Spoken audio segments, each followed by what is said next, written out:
Donc en 2008, on le disait, vous quittez le monde pour partir à l'aventure. Et quelle aventure! On a dû vous traiter de fou, non?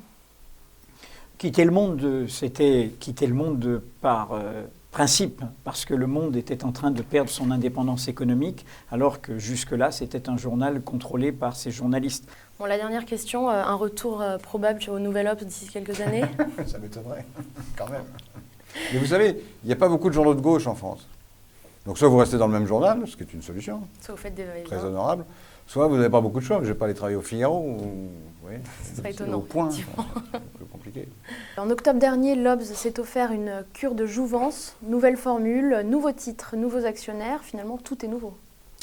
Tout est nouveau et en même temps, ça n'est pas non plus un journal complètement nouveau, puisque c'est un journal qui s'inscrit dans une histoire. On a fêté l'an dernier, au mois de novembre, nos 50 ans. Vous parliez du cloud, est-ce qu'il ne va pas y avoir une limite à un moment donné dans les données personnelles? Est-ce que les gens ont un peu peur justement que leur poids, que leurs habitudes alimentaires soient dans le cloud quelque part? Je crois qu'aujourd'hui, on ne s'en soucie pas encore vraiment parce qu'on découvre encore ces objets. Même les entreprises qui les fabriquent tâtonnent. Bon, alors on ne présente plus WeThings, c'est un peu la référence française en matière d'objets connectés, mais bon, quand même, si vous deviez le définir en quelques mots.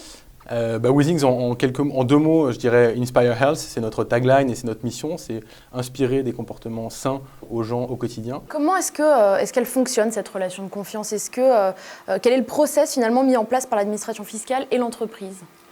Alors, on a un protocole de coopération qui est établi en vue d'une revue contradictoire de la situation fiscale de l'entreprise. Alors, vous le disiez, le luxe, il évolue sans cesse avec son temps, avec les consommateurs. Justement, les consommateurs, est-ce qu'ils ont tendance à acheter en ligne maintenant? On en est où? Les consommateurs, sûrement. En revanche, sur le luxe, ça a été un peu plus long. Et un peu plus long. Oui, les marques ont mis du temps à s'engager en ligne. Moi, je crois que c'est l'intelligence du luxe. Vous savez, beaucoup de marques sont souvent patrimoniales, ont souvent une histoire, une mémoire.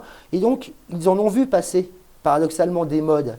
Alors, en 2015, la France va accueillir les mondiaux de cyclisme et les championnats d'Europe de basketball féminin. Puis après, ce sera l'Euro en 2016, le championnat du monde de handball en 2017 et la Ryder Cup en 2018. Bref, il y a un sacré programme devant nous. On parle énormément de ces grands événements sportifs qui sont très couverts par la presse, mais on parle très rarement de l'accompagnement juridique qui va avec. Quel est-il?